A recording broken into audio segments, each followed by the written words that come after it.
지금은 우주시대 별 박사로 통하는 이태영 박사 모시고 하늘의 이치와 우주의 재미있는 이야기 들어봅니다. 우주를 보면 미래가 보인다. 충주 고구려 천문과학관 관장이신 이태영 박사 모셨습니다. 어서 나오십시오. 네, 안녕하십니까. 비가 오는데 오시는데 괜찮았어요?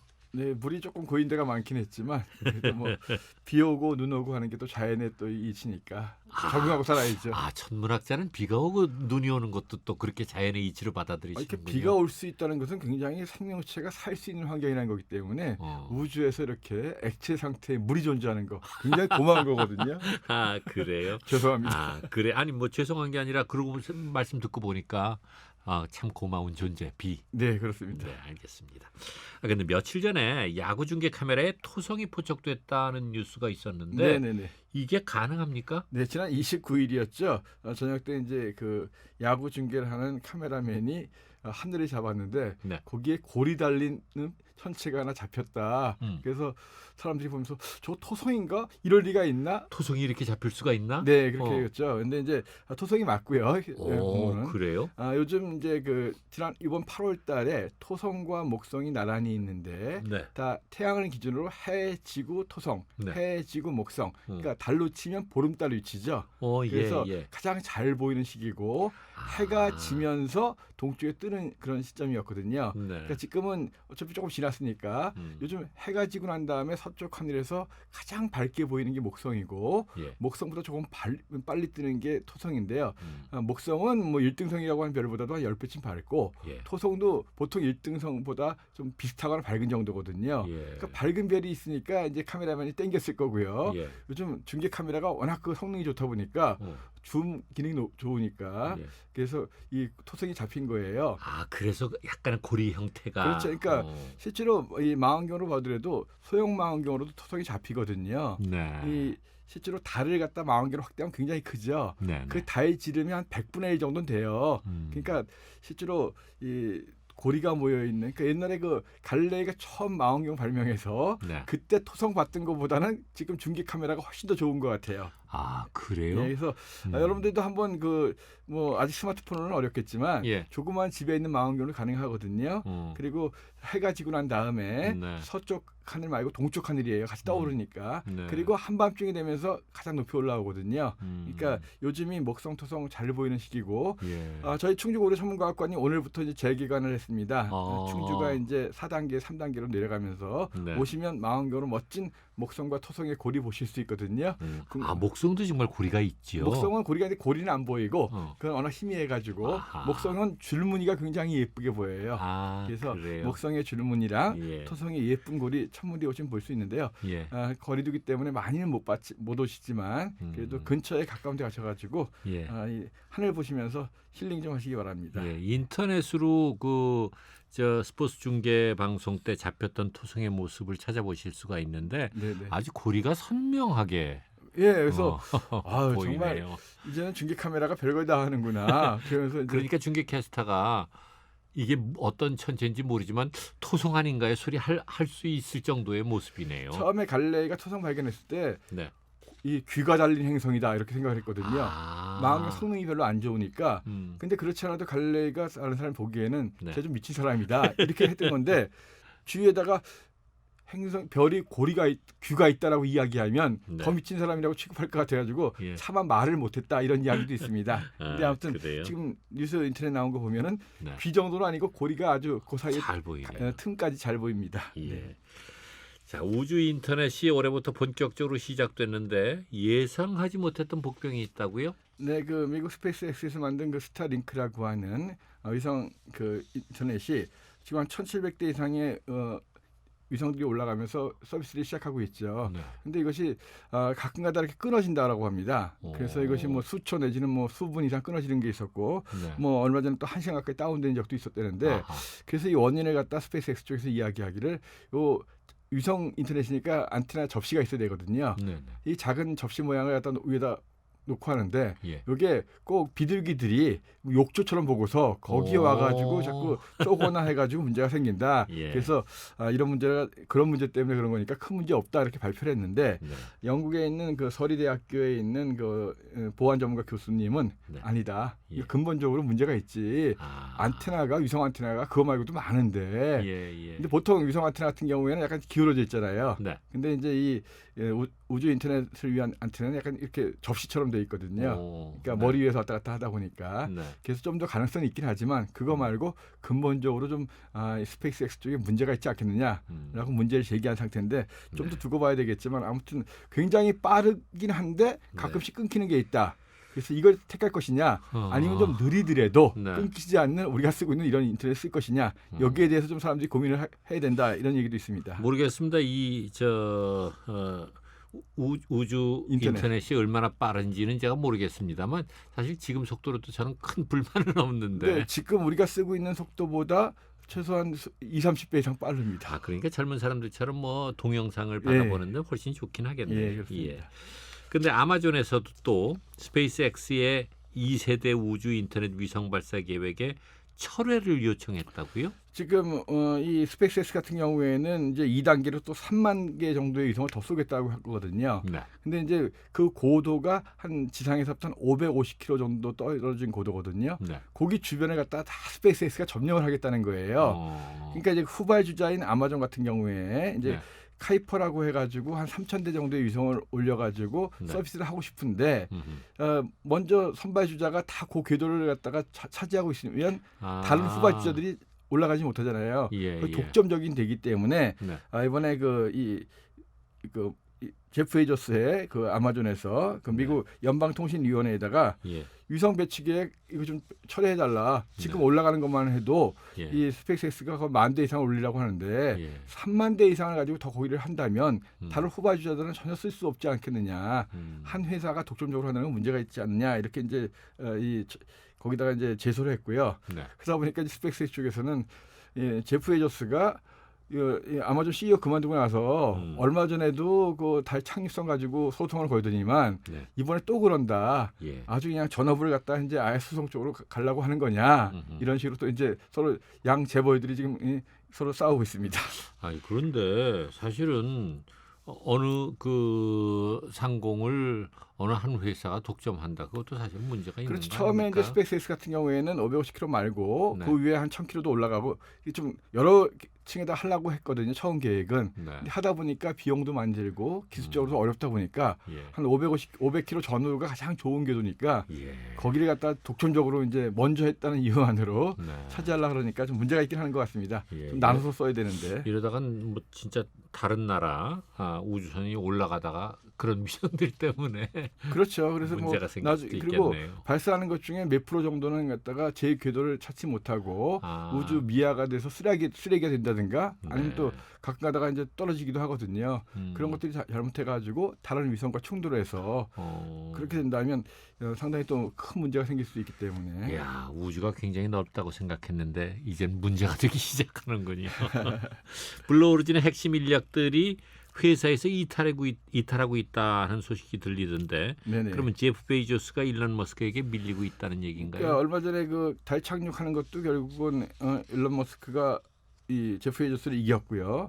자꾸 이러다 보니까 이 지난주에 나온 소식인데 이 8월달에만 해도 블루오리진, 그러니까 제프 베이조스의 블루오리진에서 지난번에 그 했던 뉴 셰퍼드라고 하는 우주 갔다 오는 우주선, 그러니까 우주선 그 핵심 인력 17명이 그만뒀다. 100km 상공을 갔다 왔던. 그 핵심 인력 그만두고 상당수는 스페이스X 쪽, 일론 머스크 쪽으로 넘어갔다. 저쪽이 더 가능성이 좋다. 그렇죠. 일단은 저쪽이 뭐 하여튼 대우도 좋고 그다음에 기업 문화도 아마존 이쪽이 굉장히 좀 관료적이라고 합니다. 그러다 보니까 이제 여러 가지 그 관료적이고 의사결정도 느리고 그리고 점점 돌아가는 형세를 보니까 스페이스X가 거의 주류를 이루는 것 같고 그러다 보니까 핵심 인력들이 점점 빠져나가가지고 이 일론 머스크 쪽으로 가는 것 같다 이런 뉴스가 또 나오고 있습니다. 그러니까 이러다가 정말 독점이 될 것 같다는 생각도 드는데요. 글쎄 말이에요. 뭐 우주는 완전히 일론 머스크가 독점을 하는 것이 아닌가. 그러니까 뭐 20대 사업 시작해가지고 예. 이제 뭐 한 20년 정도 만에 세계 최고의 갑부가 됐으니까요. 예. 아니, 이제 이런 와중에도 블루 오리진의 우주선이 나사의 장비를 실험하기 위해서 발사됐다고 그러던데. 네, 지난 목요일이었죠. 26일 날인데요. 예. 그러니까 뉴 셰퍼드가 다시 발사된 거예요. 그러니까 제프 베조스가 100km 갔다 왔던 거. 네. 그 다음에 이제 처음으로 발사가 됐는데 이번에는 무인으로 발사하면서 그래도 나사하고 관계가 좋다는 걸 보이기 위해서 예. 나사가 달 착륙할 때 쓸 수 있는 여러 가지 센서들, 네. 뭐 착륙이라든가 그다음에 이륙하는 거 네. 여러 가지 그런 센서들을 갖다가 대신 실험을 좀 이번에 해주었다 이런 이야기 나오고 예. 또 이 홍보 차원에서 거기에서 우주선 사실 올라갔다 내려올 때 뭐 한 3, 40분도 안 걸리죠. 글쎄 말이에요. 그러니까 올라가서 무중력 한 3, 4분 체험하고 네. 뭐 한 1, 20분 정도밖에 안 걸리는 건데 거기에서 뭐 이 초상화 세계를 갖다 또 전시회도 하고 그다음에 나사와 관련된 비영리 클럽에서 이 학생들 수천 명의 학생들이 우주에 보내는 엽서를 또 받아가지고 네. 그 엽서를 가지고 왔다 이런 건데 사실 뭐 짧은 시간 동안에 그 우주에 사실 나갔다 온 것도 아니고 네. 근데 그런 퍼포먼스도 했다 이런 뉴스가 나옵니다. 그래서 아무튼 제프 베조스가 세계 한때 최고의 갑부였는데 네. 스페이스X의 일론 머스크를 따라가기 위해서 예. 여러 가지 노력은 하고 있는 것 같습니다. 예. 아무튼 우주에서만큼은 뒤로 밀리고 있는 것이 아닌가 네, 싶은 생각이 그렇습니다. 드네요. 지금 태양에 가장 가까운 천체가 우리가 수성이라고 알고 있었는데, 그렇죠. 근데 이 수성보다 더 가깝게 접근하는 소행성이 발견됐다고 하던데 이게 얼마나 가깝게 접근하고 있습니까? 네, 수성과 태양의 거리가 평균 한 4,600만 킬로미터쯤 됩니다. 네. 지구 태양의 거리가 1억 5천만 킬로미터니까 네. 한 3분의 1이 좀 안 되는 거리에서 이제 수성이 태양을 돌고 있는 건데 네. 이달 초에 발견된 소행성이 태양에 약 2천만 킬로미터까지 접근하더라. 오, 그럼 거의 절반보다 더 안쪽이죠. 예. 지름이 한 1km밖에 안 되는 작은 소행성이 네. 태양에 거의 수성의 절반도 안 되는 거리까지 접근했다가 예. 멀어질 때는 한 7천만 킬로미터 정도. 그러니까 들어갔다 나왔다. 예. 왜냐하면 2천만 킬로미터에서 계속 원으로 돈다 그러면 예. 아마 태양의 중력 때문에 감당을 못할 것 같고요. 그렇죠. 그래서 한 113일 정도에 한 바퀴 도는데 네. 수성의 공전 주기가 88일이니까 수성보다는 조금 오래 걸리는데 예. 그 이유는 가까이 갈 때는 수성보다 가까이 가지만 예. 멀어질 때는 또 한참 더 멀어지기 때문에 그렇죠. 7천만 킬로미터. 예, 그래서 나가니까. 아무튼 자그마한 소행성 하나가 이 태양에 2천만 킬로미터까지 접근하더라. 네. 그 정도면 온도가 납을 녹일 정도의 온도까지 되는데 그렇죠. 그래서 상당히 여태까지 발견된 것 중에서는 가장 가까운 곳에서 이런 천체가 발견됐다는 이야기거든요. 아니 근데 이렇게 계속 가까이 가다 보면 네네. 존재하지 못하게 되는 거 아닐까요? 그러니까 사실 이것이 처음부터 이랬을 거라고는 생각이 안 되는 거예요. 그래서 보통은 이제 소행성이라고 하는 것은 화성과 목성 사이에 대부분 있는데 네. 화성과 목성 사이에 수많은 소행성이 돌고 있다가 주변에 있는 목성이라든가 화성 또 이런 거에 영향에 의해서 가끔가다 튕겨져 나옵니다. 튕겨져 나온 것 중에 하나가 들어온 것 같은데 네. 이제 이렇게 하다가 이제 결국은 옆에 태양이라든가 뭐 금성도 있고 수성도 있으니까 예. 언젠가는 결국은 태양에 충돌하거나 어디인가 끌려 그렇죠. 들어가겠군요. 금성이나 수성과 충돌하지 않겠느냐 예. 그렇게 생각되는 경우도 있고 또 하나는 만약에 이게 거기서 온 게 아니라면 네. 멀리서 온 혜성일 수도 있다. 오. 근데 혜성 같은 경우에는 이제 지저분한 얼음 덩어리인데 이것도 이제 가운데 핵이 있거든요. 예. 그래서 이 휘발성 있는 거 물이라든가 가스는 다 녹아서 날아가 버리고 예. 안에 이제 암석으로 된 덩어리만 네. 그 덩어리만 지금 그걸 돌고 있는 것이 아니겠느냐. 붙잡혀가지고 예. 그래서 어쨌든 어디서 왔든지 간에 언젠간 소멸된다. 머지않아서 결국은 어딘가에서는 소멸할 것 같다 이런 얘기거든요. 예. 근데 실제로 보면은 이 정도는 우리한테 큰 위험은 안 돼요. 왜냐하면 지구에 접근하지 않기 때문에. 네. 근데 이거 말고 지구와 궤도가 겹치는 소행성들이 좀 있거든요. 예, 예. 그래서 그런 소행성들은 지구에 언젠가 또 충돌할 가능성이 있기 때문에 네. 지구의 안쪽에 있다면 별로 괜찮은데 지구 근처로 왔다 갔다 하는 소행성 무리들도 꽤 많이 있기 때문에 네. 조금 위험은 있습니다. 그래서 영화로도 나왔었잖아요. 뭐 딥 임팩트라든가 또는 뭐 제가 아마겟돈이라든가. 그렇죠. 제가 디임팩트를 99년도에 보고서 예. 5번을 봤는데 5번을 울었습니다. 그리고 만약에 이런 순간이 왔을 때 예. 과연 나는 어떤 선택을 해야 되는가 이런 생각도 많이 했는데요. 뭐 어떡하긴 어떡해요. 할 수 없는 거지요. 네. 자, 나사가 달에서의 자원 채굴 기술을 개발하기 위해서 10센트 수표를 지불했다고 하는데 이게 무슨 얘기입니까? 네, 이게 10센트면 뭐 1달러에 10분의 1밖에 안 되니까 네. 우리나라 돈은 뭐 한 100원 정도 남짓한 돈이죠. 네. 나사가 작년에 이제 달 착륙 프로그램을 진행하면서 그 스타트업 기업들한테 이제 이 달의 표면에서 샘플을 채취할 그런 파트너들을 갖다 선정을 이 공개 입찰로 했어요. 그래서 공개 입찰로 해서 가격 입찰을 했기 때문에 네. 싸게 쓰는 순서로 이제 낙찰을 잡은 거거든요. 네. 그러니까 이 미국에 있는 그 루나 아웃포스트라고 하는 그 스타트업에서 예. 하고 싶은 그러니까 홍보 차원에서 예. 근데 0이라고 쓸 수는 없으니까 1달러를 적어낸 거예요. 음흠. 1달러 적어서 이제 계약을 했으니까 그 계약금 10%를 이번에 받은 거예요. 그러면서 이제 이 지난주에 있었던 연례 우주 심포지엄에서 예. 우리 나사하고 계약했다는 계약서를 갖다 자랑을 한 거거든요. 그래서 이 회사는 사실 달에 우주인들이 가서 상주하고 하려면 달에다가 뭐 어떤 뭘 지어야 될 거 아니에요. 그렇지, 기지 같은 거. 그렇지, 기지 같은 거 지으려면 지구식으로 한다면 시멘트 같은 것이 있어야 되는데 네. 실제로 가져가기는 어렵기 때문에 달에 있는 토양이라든가 먼지 같은 걸 긁어가지고 그걸 예. 갖다가 이제 건축 자재로 써야 되는데 예. 그래서 이 회사 같은 경우에는 달에 많은 먼지들을 갖다가 채취해서 가져오는 그런 걸 하겠다. 그래서 일단은 이 회사는 1달러 받고서 달에 있는 먼지 100g을 채취해 주겠다는 걸 한 거거든요. 물론 이걸 통해서 이제 여러 가지 기술적이라든가 대외 홍보를 통해 가지고 그만한 또 이제 수입을 얻긴 하겠죠. 그래서 우리나라도 뭐 기계연구원이라든가 달에 있는 이런 자료를 이용해 가지고 건축 자재 만드는 게 굉장히 앞서 있긴 하거든요.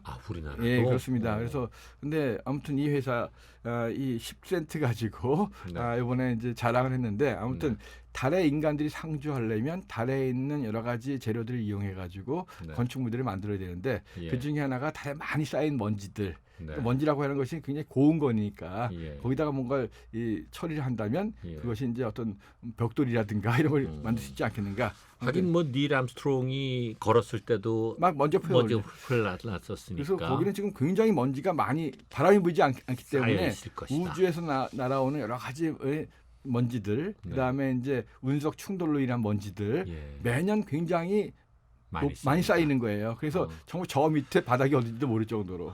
그걸 잘 활용하는 것도 괜찮은 기술이겠네요. 그렇죠. 그래서 이제 예. 이번에 그 뭐 1달러로 계약한 그 회사 말고도 네. 몇 개 회사들이 더 있는데 대부분 다 뭐 제일 비싼 게 계약한 데가 15,000불이랍니다. 그래서 알겠습니다. 이제 계약금 10%를 갖다 이제 줬기 때문에 네. 그거 받고서 2024년에 착륙할 거니까 예. 그 전에 이제 어쨌든 간에 완성품을 만들어내겠죠. 알겠습니다. 네. 오늘도 말씀 감사합니다. 네, 고맙습니다. 우주를 보면 미래가 보인다. 충주 고구려 천문과학관 관장이신 이태영 박사님과 함께했습니다.